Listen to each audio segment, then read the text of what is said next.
Merci de nous recevoir une fois de plus encore chez vous, alors que cette autre édition de votre programme L'heure de solution commence sur Radio Solution 100.5 FM et sur Solution TV. Mesdames et messieurs, bonsoir, bienvenue à tous et à toutes. L'heure de solution, c'est ce programme où on parle, on aborde des thématiques, des thèmes autour des faits de société, autour des problèmes, autour des inquiétudes vécues au quotidien. L'heure de solution est diffusée deux fois la semaine, lundi, mercredi, et à partir de 20h30, les rediffusions se font le mardi 18h20, le samedi 12h30, 20h30, le dimanche 9h. 21h, nous allons encore avec beaucoup de plaisir, avec très très grand plaisir, accueillir sur ce plateau de Solution TV l'homme de Dieu, l'apôtre Samuel Tête. Bonsoir, apôtre Samuel. Bonsoir Franck Eddy, bonsoir madame, bonsoir messieurs, jeunes gens, bonsoir. Merci d'être là alors que nous commençons cette autre édition de l'heure de solution. Très bien, merci également à vous pour votre fidélité à cette émission et votre fidélité donc aux médias Solutions.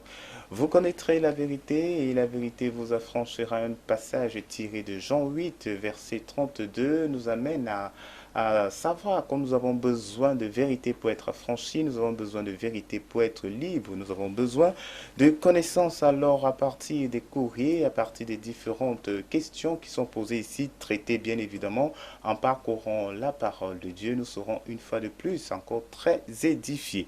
Alors vous qui nous suivez à partir de Radio Solution, alors qui nous regardez à partir de Solution TV, vous avez également la possibilité de faire parvenir vos préoccupations, vos questions au numéro 672 05 0101. Bien évidemment, c'est un numéro WhatsApp. Ou alors, vous utilisez le 696 04 98 12. Vous avez également une adresse email solution@compassionglobale.org. Vous pouvez également l'utiliser et faire parvenir vos préoccupations. Et si vous voulez suivre Solution TV à partir de votre tablette ou de votre smartphone, entrez simplement le lien Solution TV en net.myl2mr.com. Voilà donc ainsi communiquer les contacts de cette émission, de ce programme L'heure de solution. Vous pouvez donc les utiliser pour envoyer vos préoccupations. Nous allons continuer donc et cette fois-ci, on va dépouiller les courriers que nous avons reçus, bien évidemment si l'apôtre le permet. Bien sûr. Voilà, on va donc commencer avec le premier courrier du soir. Bonsoir homme de Dieu. Chaque fois que le successeur de mon beau grand-père passe chez nous, nous connaissons une sécheresse financière. Il y a 3 mois, mon mari a fait un rêve dans lequel son feu grand-père était venu et le lendemain, son successeur s'est présenté physiquement. Nous sommes cette fois-ci dans un désert total. Vos prières, s'il vous plaît. Oh, cette fois-ci dans un désert total, c'est-à-dire que le niveau de sécheresse, n'est-ce pas, est inédit. Tout à fait. Je pense que pour commencer, avant de parler de façon spécifique de leur cas, je voudrais prendre, n'est-ce pas, une disposition d'ordre général. Chaque disciple du Seigneur doit le savoir. Deutéronome chapitre 18. Vous voyez, j'aime toujours utiliser le mot disciple. Parce que comme je le dis souvent, chrétien ne veut plus rien dire. Deutéronome chapitre 18, Jésus-Christ de Nazareth. Prenons verset 10 à 13. 10, 11, 12, 13. Très bien.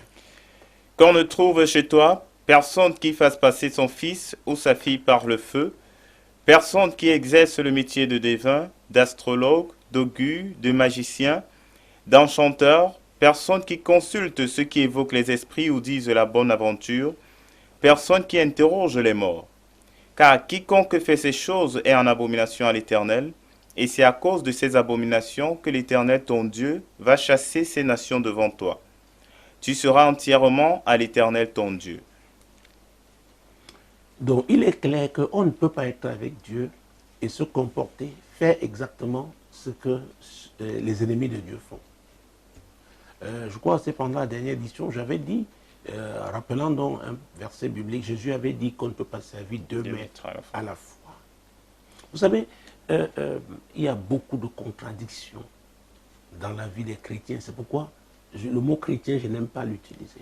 Il y a beaucoup de contradictions. Je suis attaché à la notion d'engagement. Donc on se lie par une promesse. On dit voilà, promesse d'aimer, promesse de servir. Et on doit être fidèle à son engagement. C'est là le problème. Un jour, les gens sont dedans, un autre sont dehors. Parfois, le même jour, ils sont soit dedans, soit dehors, soit les deux. Occupent les deux positions à la fois. C'est compliqué. Compliqué pour Dieu lui-même. Parce que Dieu ne peut pas s'opposer à sa parole. Au commencement était la parole. La parole était avec Dieu. La parole était Dieu. Elle était au commencement. Tout ce qui a été fait par elle. Et rien de ce qui a été fait n'a été fait sans elle. Et la parole s'est faite chair. Nous savons de qui il s'agit. Jésus. Donc, la parole de Dieu, vous devez l'avoir avec vous. Vous devez vous conformer à elle. Ce n'est pas une alternative. C'est pourquoi je parle sur la notion de choix. Alors, cette disposition est d'ordre général. Les versets que nous venons de lire, 10 à 13, qu'on ne trouve chez toi personne qui fasse passer son fils ou sa fille par le feu. Vous voyez? Ça sont des sacrifices diaboliques. Et à l'époque, ceux qui ont lu la Bible savaient quel était le type de sacrifice. N'est-ce pas que... et on parle de Moloch, c'est le Dieu qui aimait ce sacrifice. On immolait les êtres humains en sacrifice à ce Dieu-là. Personne qui exerce le métier de devin, le métier est devin, les gens qui prédisent, ils s'appuient sur le diable, ont des informations du diable. Et maintenant, ils annoncent. Alors, je crois que c'était toujours pendant la dernière émission, j'avais dit, s'il fallait, si tous ceux-là qui fréquentent les églises cessaient d'aller chez ces devins, beaucoup fermeraient boutique. Mais malheureusement, ils y vont.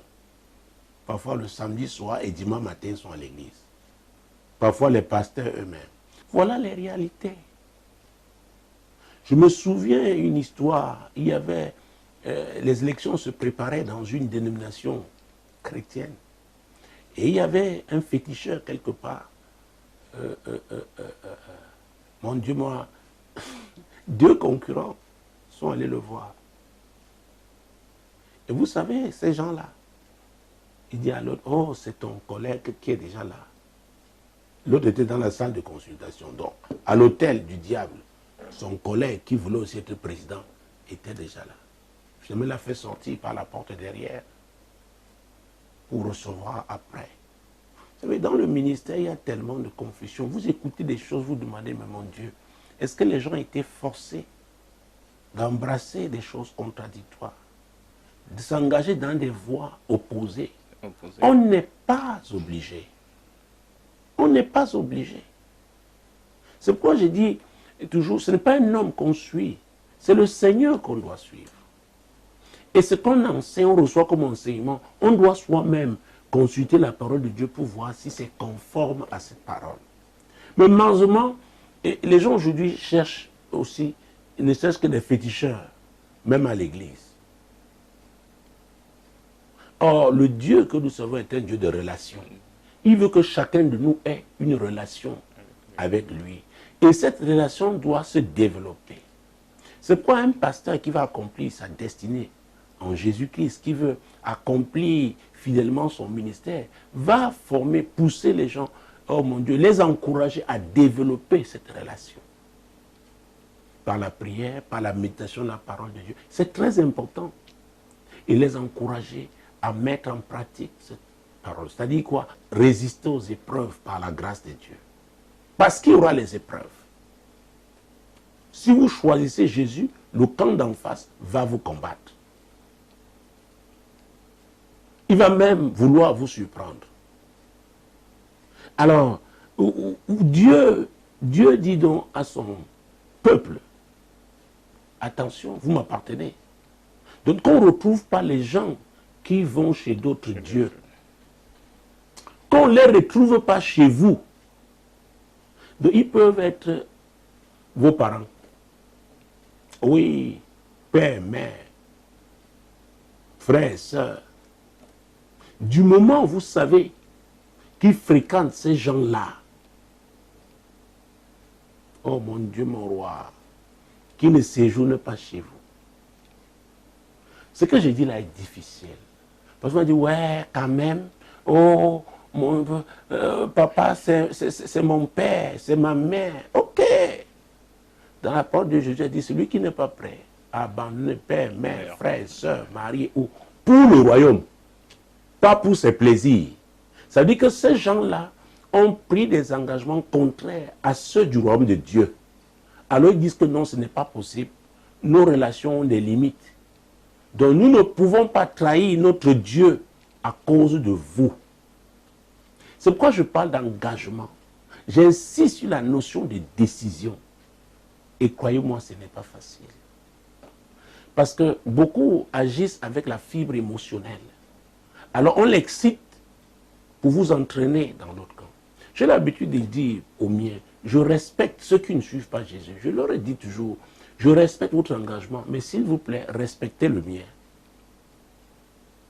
Donc il y a une frontière. Nous avons nos relations familiales, mais quand il s'agira de ma relation avec Dieu, respectez-la, s'il vous plaît. Sinon, parce que chacun doit protéger. Oh mon Dieu. Je sais qu'en tant qu'Africain, c'est très difficile parce que, oh mon Dieu, mon roi, ça vient de partout. On dit, ouais, pourquoi tu fais? Non, fais seulement une fois alors. Ah, une fois. Qu'on ne retrouve pas chez vous ce type de personnes. Les personnes qui consultent, n'est-ce pas, les divins, les astrologues. On ne les retrouve pas chez vous. Oh, mon Dieu, mon roi. Hey, vous savez, ça me rappelle une histoire. C'est un pasteur, il a été enseignant à l'université d'Ibadan. C'est un homme que je respecte dans la prière, mais qui a eu pour mentor un Camerounais qui a quitté la scène il y a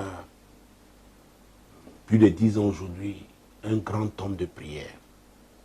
Un grand homme de prière. Oh, je n'ose pas dire comme le Cameroun n'a jamais eu, mais des gens qu'on trouve rarement aussi engagés dans le monde, dans la prière. Alors, j'étais ravi quand il avait raconté cette histoire, que c'est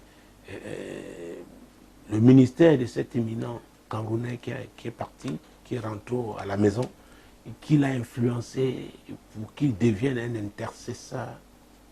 Alors qu'il était encore enseignant dans l'université d'Ibadan, c'est lui qui nous a raconté cette histoire. Un jour, un de ses oncles arrive. Alors il a vu une dépendance, sa femme a fait à manger, c'est juste à côté de la maison.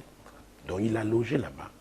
Et cette dépendance malheureusement avait comment j'allais dire, les toilettes externes, mais les toilettes à la turque. Ceux qui comprennent savent de quel type de toilette je parle. Alors, ils ont mangé et ils se sont séparés, bonne nuit. Mais dans la nuit, pendant que ce pasteur dormait, il sent des flèches, des choses qui semblent piquer. Et Dieu lui donne une vision. Son oncle était en train de faire des enchantements contre lui. Oui. Donc un sorcier était parti du village. C'était pour le détruire. Il s'est levé. Vous savez, il y a tout dans cette parole de Dieu. Quand vous savez comment l'utiliser, vous êtes redoutable. Ah oui. Il s'est mis à prier et il a fait des déclarations terribles. Vers 4h30 du matin, son oncle, se sentant fatigué, a voulu se soulager, donc est sorti. Et il est tombé dans les toilettes en criant. Il sort, il arrive. Il dit, pardonne-moi, pardonne-moi, pardonne-moi, je ne le ferai plus. Ils savaient qu'ils se sont rencontrés dans le spirituel. Et cet homme de Dieu avait eu la victoire. Il nous a dit que son oncle ne s'est même pas nettoyé. Il est parti. avant 6 heures du matin, tout seul, il ne peut pas raconter comment il est arrivé au village. Et ils ne se sont pas revus sur cet oncle meurt.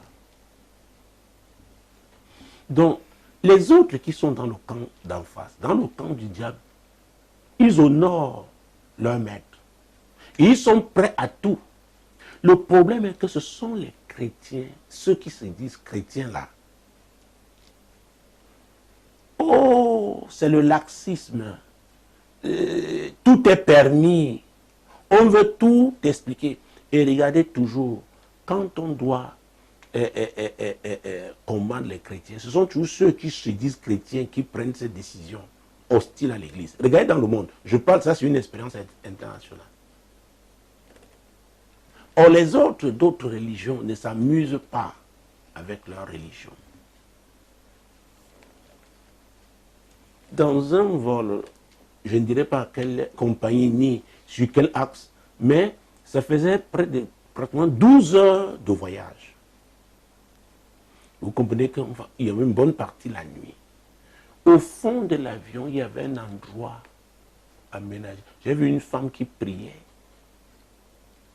à ce moment-là. Et on a resté pour la prière. Les gens s'amusent. Les chrétiens sont tièdes. Leur relation avec Dieu n'est pas consistante. Ils jouent avec leur Dieu. Or, il dit qu'on ne trouve pas chez toi d'augure, de magicien. Parfois, on vous envoie un fétiche, on dit non, ça vient du village. Il faut garder. Vous tenez la Bible en main et vous avez votre fétiche en poche. Ou alors sous votre oreiller. Et vous dites que vous êtes chrétien. Enfin, on peut encore dire chrétien, mais vous n'êtes pas disciple du Seigneur. Il y a une différence entre la religion chrétienne et Christ. Jésus-Christ. Verset 11, continuons. D'enchanteurs, personnes qui consultent ceux qui évoquent les esprits ou disent la bonne aventure. Ah, les gens qui évoquent les esprits. On dit, fais attention, hein, on a dit que on là c'est qui? Parfois les gens me voient, oh, homme de Dieu, vraiment, on m'a dit que, on m'a envoyé les messages, la source, quelle est la source qui a dit?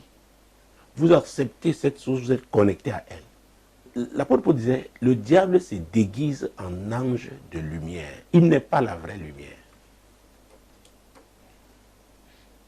Est-ce que vous dites, quand vous allez relire l'épisode de Genèse 3, comment le serpent réussit à séduire, vous savez que c'était la ruse. Est-ce que quand ils ont mangé, ils sont morts le même jour? Mais au plan spirituel, c'était mort. Donc nous devons faire très attention. Très, très attention. Alors ces personnes qui évoquent les esprits, et encore vers la fin de ce verset 11. Personnes qui interrogent les morts. Qui interrogent les morts. Oh, en Afrique. Je connais l'Afrique du Nord au sud, de l'Est à l'Ouest. Oui. J'enseigne sur la cartographie spirituelle. Alors vous allez voir, oh mon Dieu. Mais cette pratique-là est mondiale. Hein? Elle est mondiale.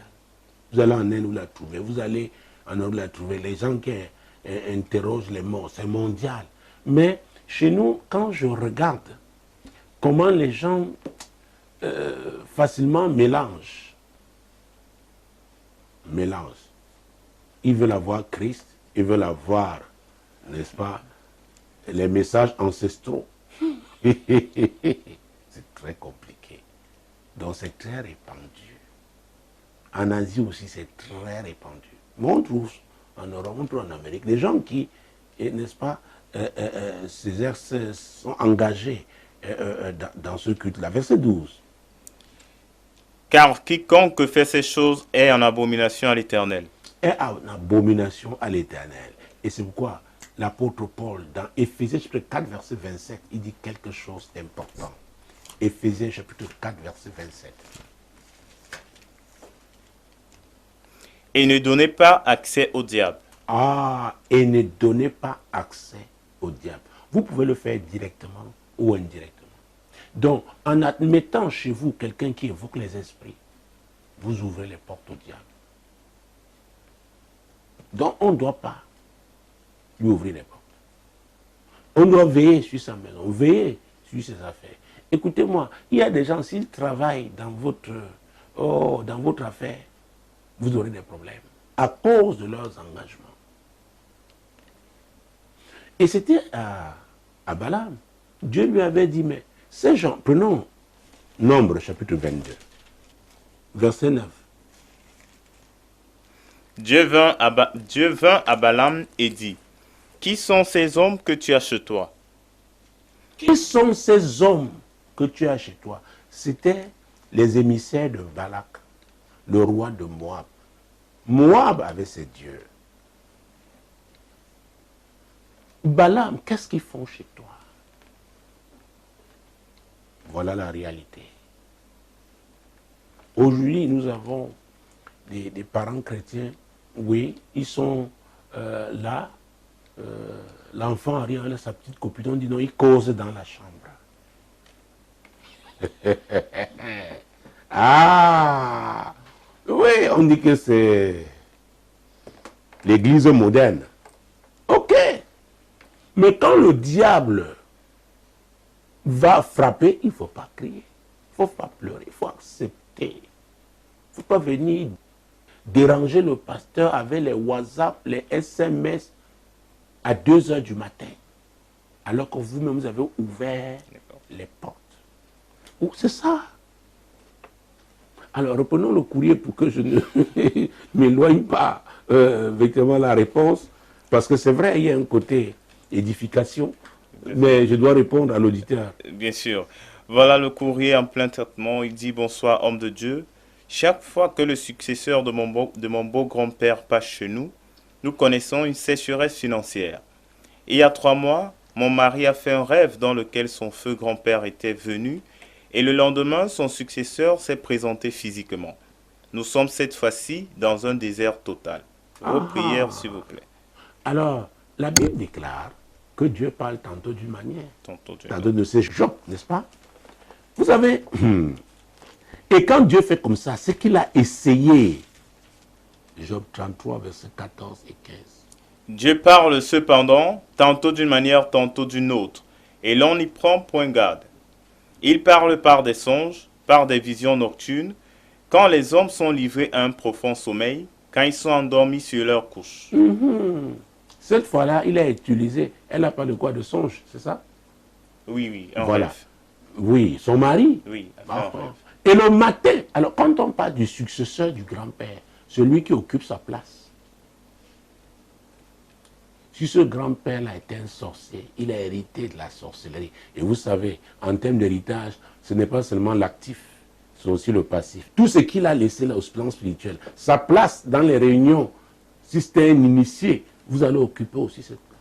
Parce que quand elle est bien, les gens courent. Ils ne savent pas ce qu'il y a derrière. Ah oui. Alors, le successeur, donc Dieu lui a dit, lui a montré. Donc, à vrai dire, cet homme ne devait pas entrer chez lui. Ça peut être dur ce que je dis, mais c'est la vérité. C'est un choix. Je ne peux pas laisser le destructeur entrer dans ma maison. Je ne peux pas. Donc, c'est une information qu'il a eue de façon surnaturelle. Et sa femme, c'est elle qui se plaît. Vous voyez, dans ces choses-là, c'est les femmes qui réagissent toujours. Oui. Donc, l'observation, chaque fois que ce monsieur passait par chez eux, c'était les problèmes financiers, d'ordre financier. Vous savez, quand on parle de condamnation, ça se manifeste de plusieurs manières. Il y a des familles qui vivent sous des limites. Ça ne peut pas dépasser un certain niveau. Je me souviens, il y a plus de 15 ans, à l'époque c'était Solution, et une femme a appelé, c'était en live. Alors, elle était dans tous ses états. Elle était le leader de sa famille, une famille de 9 enfants, et elle était pompiste. C'est la seule qui avait pu avoir le BEPC. Mais elle faisait des pertes d'argent, donc tout ce qu'on lui donnait comme pourboire et tout, c'était pour combler ces trous-là. Elle ne comprenait pas. C'est une limite. Donc quand vous êtes financièrement limité, oh, et cette limite qui est d'origine spirituelle, il y a l'esprit là qui va se manifester à chaque fois que vous serez en train de vouloir dépasser cette limite. Et si par la prière, vous la dépassez, et c'est là où beaucoup ne comprennent pas le ministère de délivrance. Vous arrivez quelque part, vous arrivez à l'église, Dieu vous aide, vous dépassez une limite et vous commencez à s'élever, vous abandonnez le niveau. Vous baissez de régime. Souvenez-vous comment Pharaon a poursuivi le peuple d'Israël. Le diable rôde comme un lion cherchant qui dévorait. Il n'accepte pas la défaite comme ça. Vous savez, beaucoup se retrouvent à l'église, ne savent pas où ils sont. Oui, c'est un lieu de combat spirituel. Tout chrétien doit mener ce combat, selon Ephésiens 6:12. Alors, voilà. Dieu a annoncé à son mari, Dieu est en train de lui dire, il est en route. Et il s'est vraiment préparé pour cette fois. C'est-à-dire qu'au plan spirituel, mon Dieu, l'esprit là, se rend compte que, mais tiens, celui-là, il va où? Et l'histoire d'un monsieur, je ne citerai pas son nom ici, chaque fois il faisait des rêves, comment il retournait, il était dans son village, en train de faire le pouce-pouce, chez nous, Vof, comment je peux indiquer ça, hein? Bon, un métier, alors qu'il était déjà, Dieu l'avait amené, il y a un autre niveau. Mais c'est l'esprit du pays, du village, qui lui dit, hey, qui t'a dit que tu dois opérer à ce niveau? Donc beaucoup sont sous l'emprise des limites sans le savoir. Ces esprits-là, c'est quoi tout à l'heure, je crois, c'était la dernière émission. Oui, vous allez par exemple chez un marabout pour vous protéger. Vous ne savez pas ce que l'esprit qu'on a appelé là n'aime pas. Si c'est un esprit qui est contre la prospérité financière, oh, vous pouvez avoir la promotion, mais après la promotion là, on enlève tous les avantages qui étaient attachés à ce poste. Parce que c'est vous qui êtes là. On peut vous mettre là, on annule désormais les missions à l'étranger qui étaient attachées à ce... Oh mon Dieu, il y a des gens maudits. Vous savez, hein, parfois vous pouvez être là, vos problèmes viennent de votre entourage. Il y a des gens qui traînent comme une sorte de lèpre. Et c'est contagieux. Je sais de quoi je parle. Et c'est pourquoi, si vous avez un leader limité, vous êtes, oh mon Dieu. Parce que c'est quand vous lisez le psaume 133, oh mon Dieu, ce n'est pas l'objet du courrier, mais permettez-moi quand même, Jésus-Christ de Nazareth. Oh mon Dieu, mon roi. C'est pourquoi beaucoup souffrent parce qu'ils sont sous l'autorité des gens limités. Psaume 133. Voici, oh, qu'il est agréable, qu'il est doux pour des frères de demeurer ensemble. C'est comme l'huile précieuse qui répandue sur la tête, descend sur la barbe d'Aaron, qui descend sur le bord de ses vêtements. Ah, Aaron est le symbole du leader.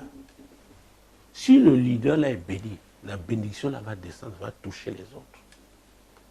Mais s'il vit dans la sécheresse, vous allez voir.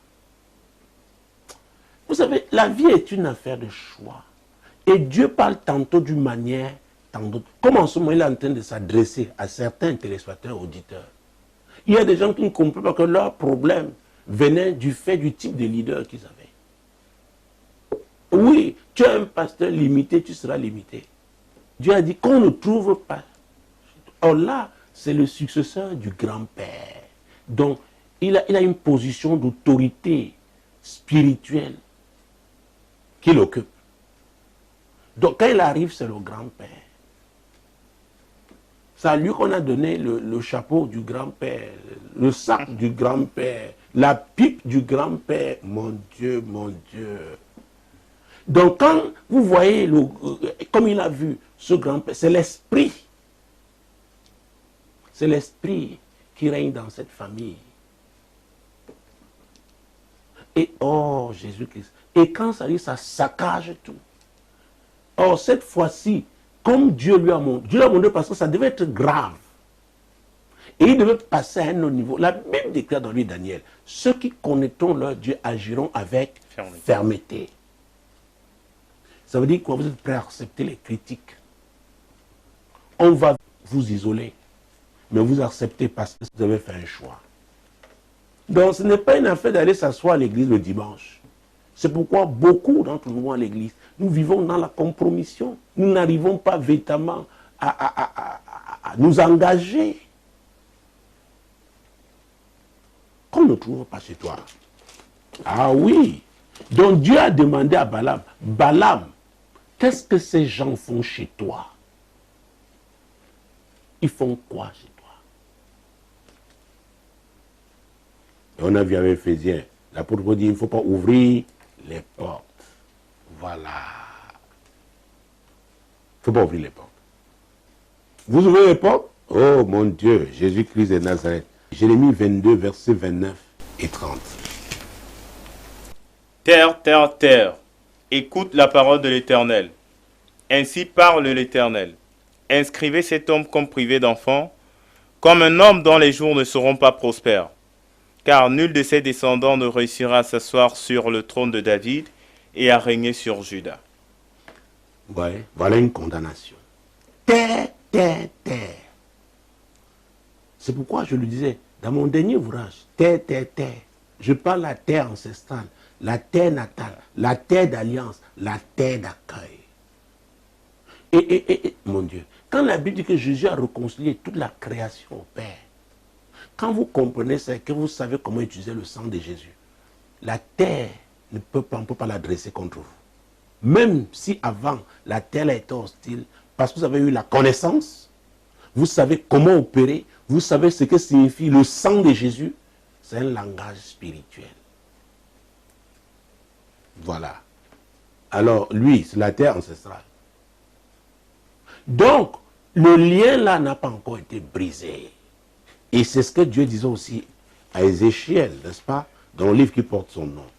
Notamment, mon Dieu, mon roi, au 16e chapitre. Ézéchiel 16, verset 1 et suivant. La parole de l'Éternel me fut adressée en ces mots. Fils de l'homme, fais connaître à Jérusalem ses abominations. Tu diras, ainsi parle le Seigneur l'Éternel à Jérusalem.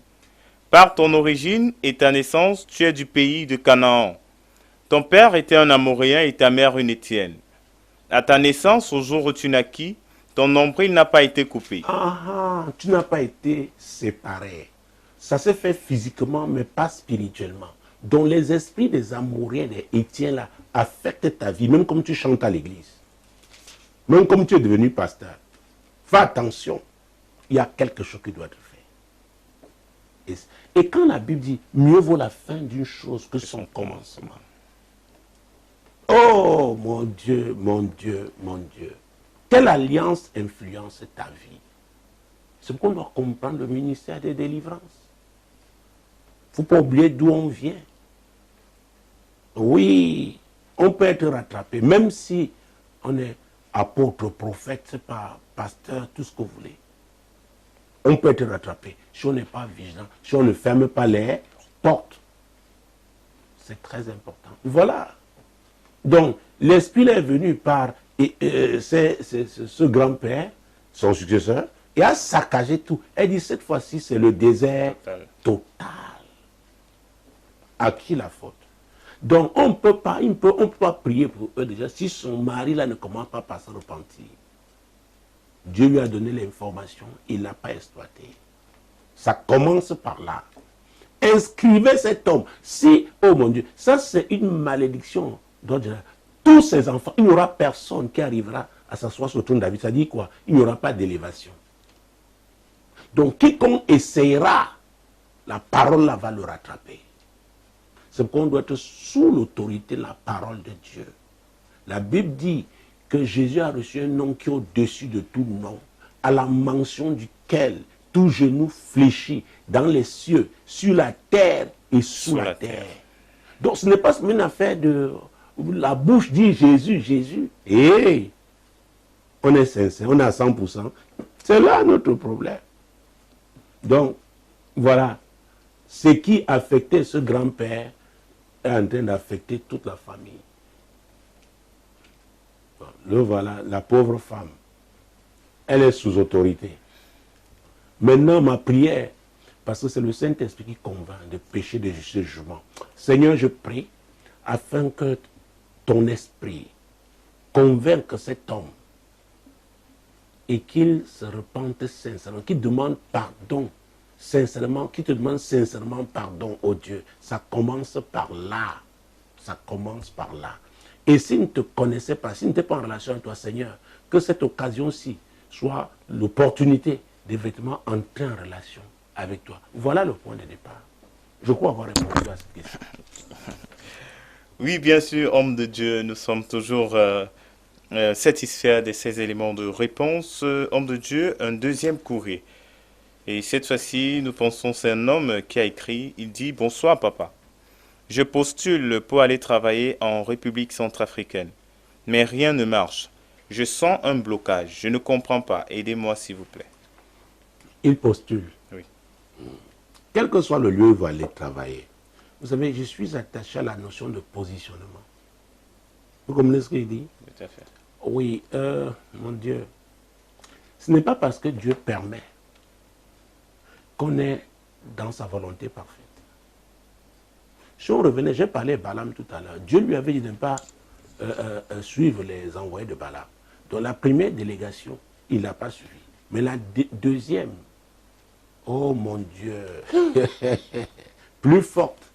Et parce qu'elle était constituée des grands, il a fini par suivre. Et qu'est-ce qui s'est passé? Dieu s'est levé contre lui. Alors Dieu lui a dit, va. Le va de Dieu là, c'est parce que Dieu était mécontent.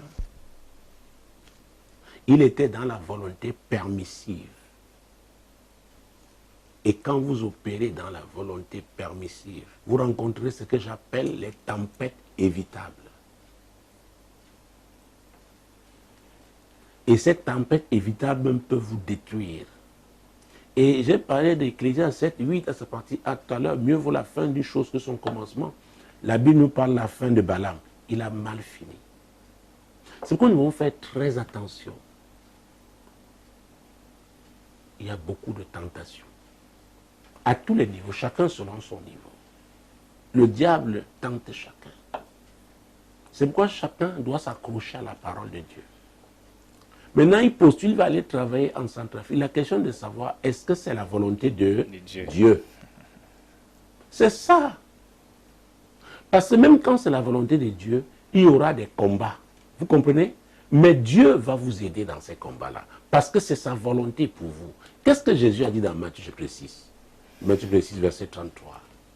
Cherchez premièrement le royaume et la justice de Dieu, et toutes ces choses vous seront données par-dessus. Cherchez premièrement le royaume et la justice de Dieu.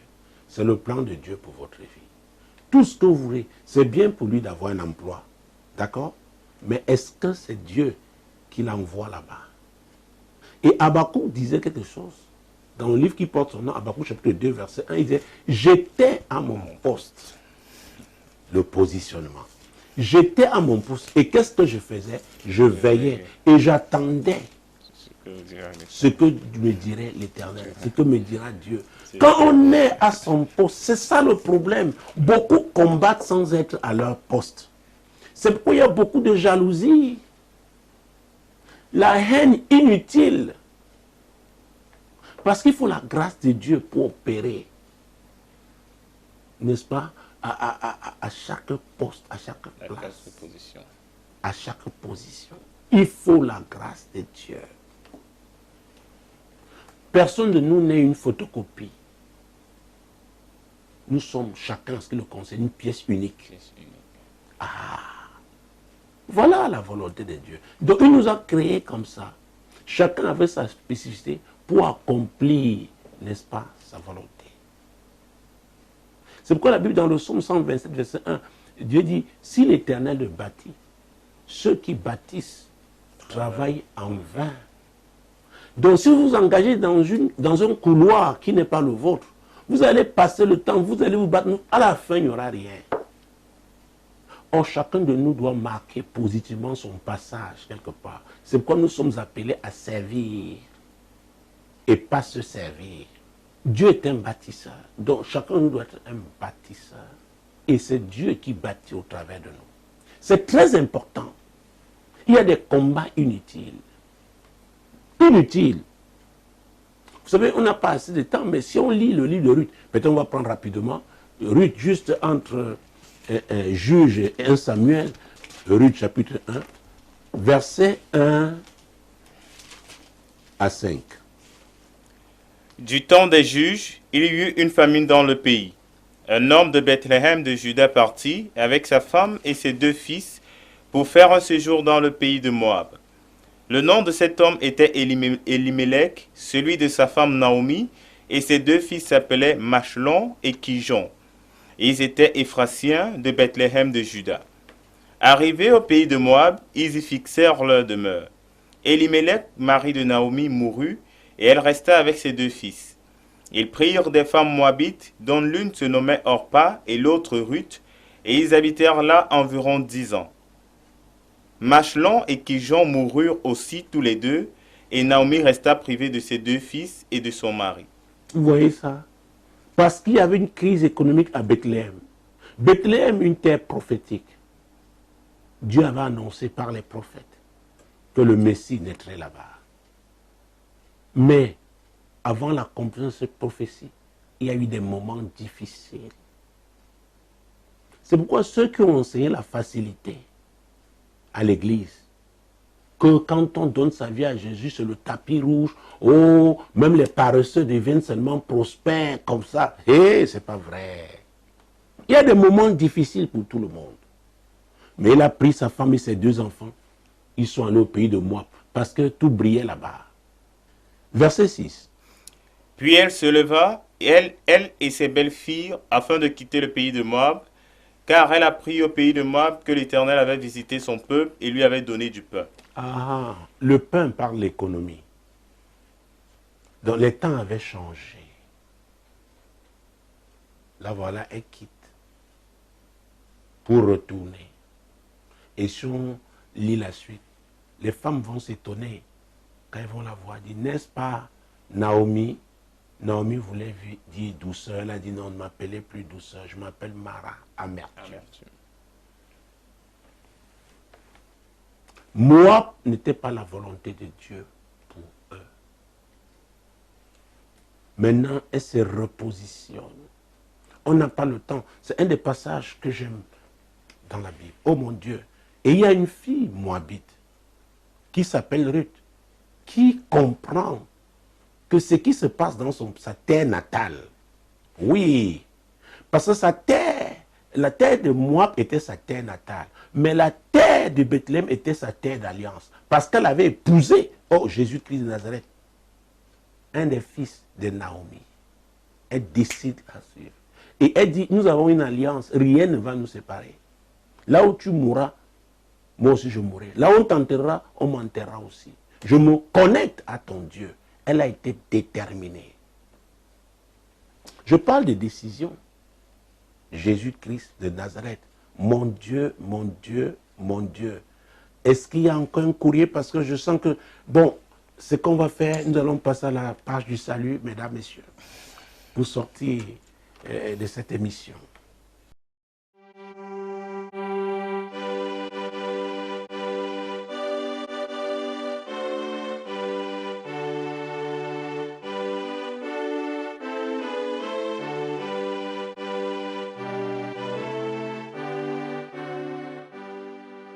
Alors, je veux me rassurer que si j'ai répondu à ce courrier, donc c'est le positionnement divin. Il faut être là où Dieu veut.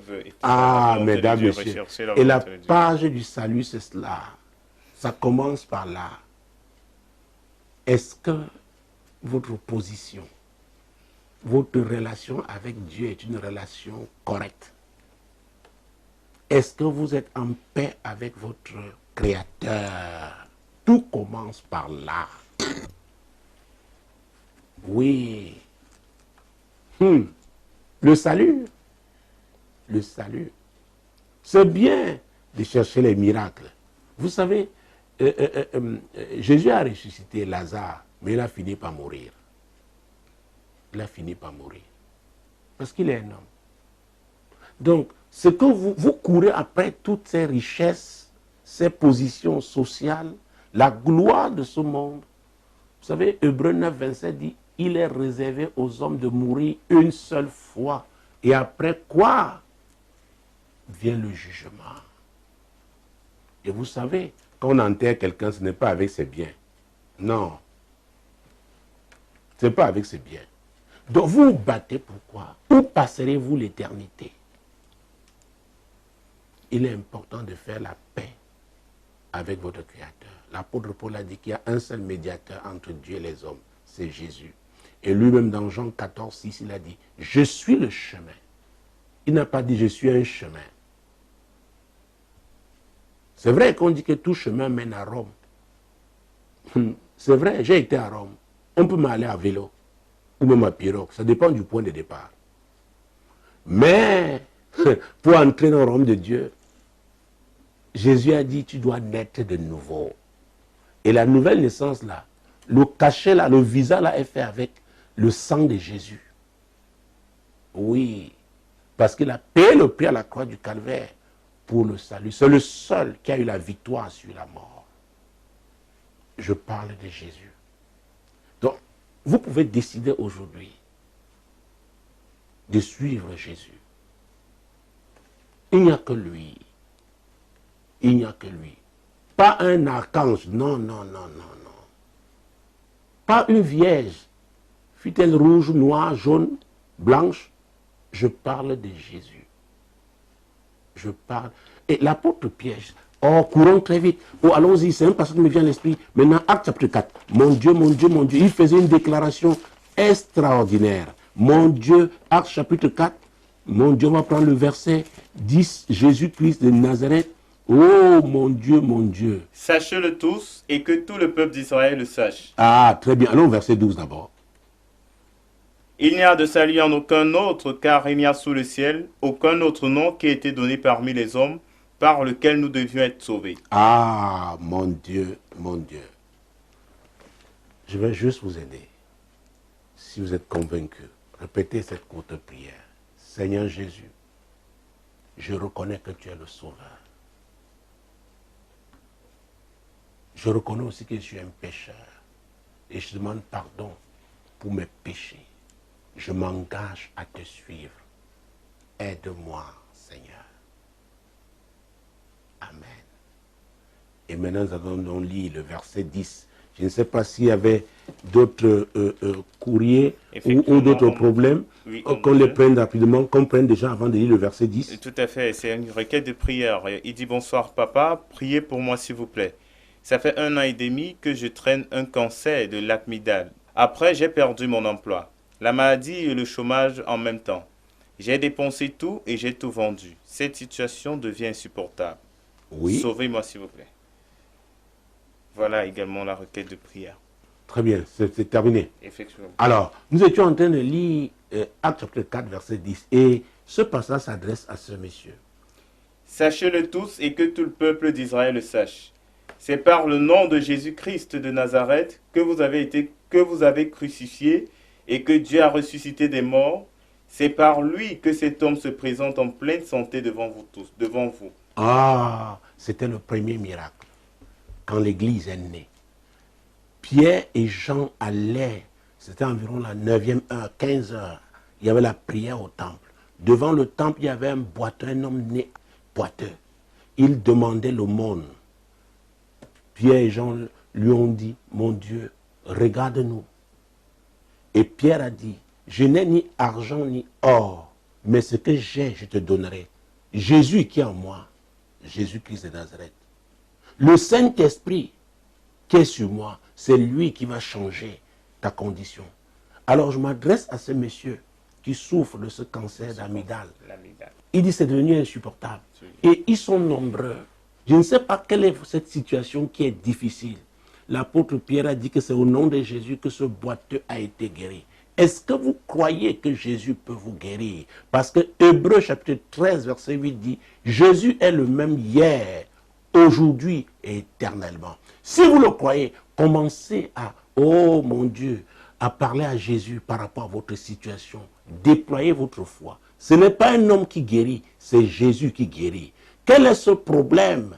C'est un esprit d'infirmité. Quelle est cette souffrance? Quelle est cette frustration? Quelle est cette spirale d'échec? Adressez-vous à Jésus. Adressez-vous à Jésus. Oh Seigneur, je te rends grâce. Seigneur, les apôtres avaient reçu le baptême du Saint-Esprit. Et ce jour-là, quand ils allaient au temple, ce n'étaient plus les mêmes personnes. Mon Dieu, mon roi, cet homme s'attendait à recevoir le monde. Oh Jésus, Pierre a dit, je n'ai ni argent ni or, mais ce que j'ai, je te donnerai. À vrai dire, l'argent, il voulait dire que le problème, la solution pour cet homme n'était pas l'argent ni l'or. Donc la solution à votre problème là, relève de Dieu lui-même. De Dieu lui-même. C'est de Jésus. Mon Dieu, mon roi, Seigneur Jésus, je te rends grâce pour tous ceux qui déploient leur foi maintenant. Pour voir cette montagne de destruction, cette montagne d'affliction, oui, être déplacés par leur foi en toi. Toi, Jésus. Et c'est parce qu'ils ont déployé cette foi en toi. Je déclare qu'ils sont guéris au nom de Jésus. Je déclare qu'ils sont délivrés au nom de Jésus. Cet homme, Seigneur, il a ce cancer d'amygdale. C'est mon Dieu, mon roi, au niveau de l'amygdale. Seigneur, je le déclare guéri au nom de Jésus. Saint-Esprit, meut-toi, glorifie Jésus. Glorifie Jésus. Glorifie Jésus. Oui, tu n'as pas changé. Merci pour ces miracles. Merci pour ces guérisons. Merci parce que tu fortifies ceux-là qui sont affaiblis. Merci parce qu'en ce moment difficile pour le monde entier, c'est toi qui agis. Oh, je te rends grâce pour tous ceux qui ont déployé leur foi. Tu les honores. À toi, c'est la gloire, l'honneur et la magnificence. Oh, c'est au nom de Jésus que j'ai prié. Demeurez bénis en continuant de regarder Solution TV, la solution chez vous, et en continuant d'écouter Radio Solution, la voix du royaume. Shalom. Quand il descend, oui, tout s'arrête. Il y a transfert entre ciel et terre. Quand il descend, l'atmosphère change. Il y a transfert entre ciel.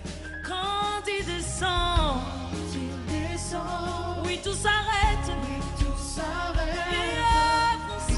Il y a transfert entre ciel et terre. Quand il descend, l'atmosphère change.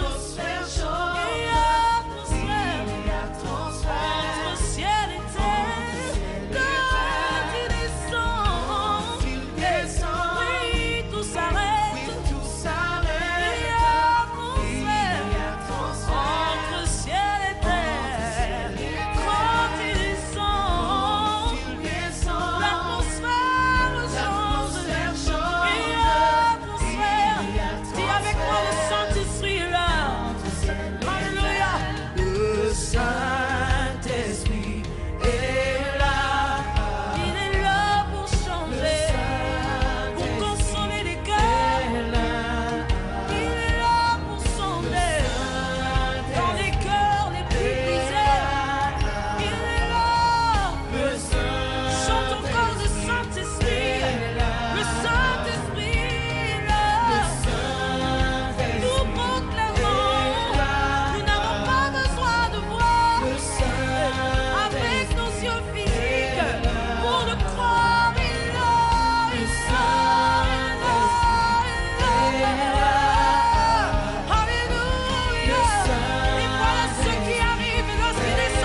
sentir ta présence pleine d'amour et de force. Donne à l'âme abattue une nouvelle fraîcheur. Descends, oh pluie abondante, pour la flot dans notre vie. Comme le chant de